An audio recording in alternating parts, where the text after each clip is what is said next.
बिहार में गरमाया सियासी पारा, आसनसोल छोड़कर काराकाट सीट में पवन सिंह का दावा। काराकाट सीट पर दिलचस्प होगी सियासी जंग, कैसे मिलेगी अब पवन सिंह को मंजिल।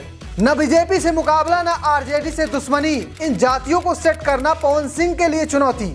आसनसोल सीट छोड़कर पवन सिंह ने सबको चौंका दिया था, लेकिन अब काराकाट सीट से चुनाव लड़ने के ऐलान ने सबको भौचक कर दिया है। अनाड़ी तो इसे सेल्फ गोल बता रहे हैं, लेकिन राजनीति के जानकार इसे सियासी दांव बता रहे हैं, क्योंकि यहां से जाति समीकरण पवन सिंह के लिए आसान है और विपक्षी प्रत्याशियों पर पवन सिंह भारी पड़ सकते हैं। तो चलिए बात करते हैं काराकाट लोकसभा सीट की और यहां के जाति समीकरण की।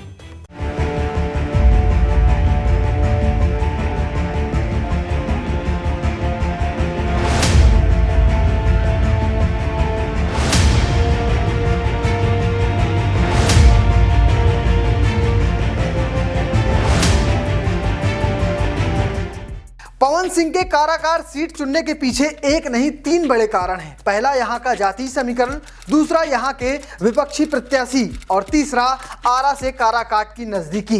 पहले बात कर लेते हैं काराकाट लोकसभा सीट के जाति समीकरण की। काराकाट लोकसभा सीट में करीब 17,71,000 वोटर्स हैं, जो अब 18 लाख के करीब हो सकते हैं। इसमें सबसे अधिक यादव जाति के मतदाता हैं।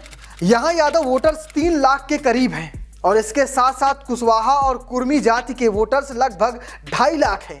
यहाँ मुस्लिम वोटर्स करीब 1.5 लाख हैं। साथ ही राजपूत वोटर्स 2 लाख के करीब हैं। वैश्य मतदाता भी लगभग 2 लाख हैं। ब्राह्मण वोट की बात करें तो 75,000 है और इसके अलावा भूमिहार समाज के करीब 50,000 वोटर्स हैं।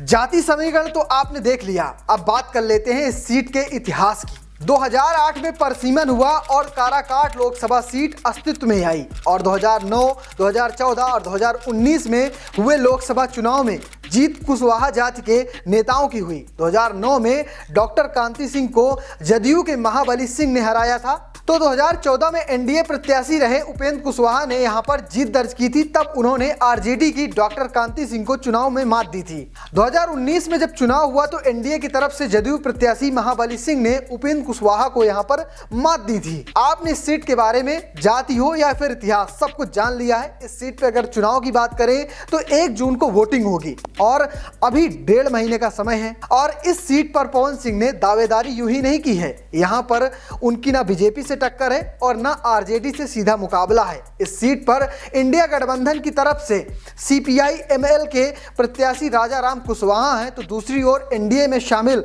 राष्ट्रीय लोक मोर्चा के उपेंद्र कुशवाहा मैदान में हैं। ऐसे में पवन सिंह को यहां फायदा मिल सकता है। तो चलिए बात कर लेते हैं कैसे जीत सकते हैं पवन सिंह। काराकाट लोकसभा क्षेत्र आरा जिले के बिल्कुल नजदीक है और काराकाट सीट पर आरा की तरह ही बड़ी संख्या में समर्थ और राजपूत जातियां हैं। यहां पर 2 लाख से ज्यादा राजपूत वोटर्स हैं और इसके साथ ही 75,000 ब्राह्मण और करीब 50,000 भूमियों वोटर हैं।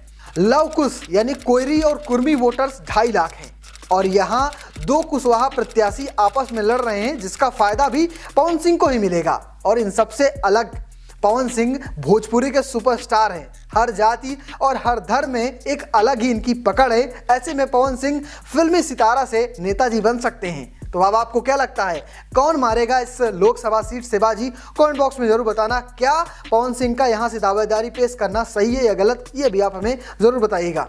और हाँ, पेज को फॉलो करना, चैनल को सब्सक्राइब करना बिल्कुल मत भूलना। धन्यवाद।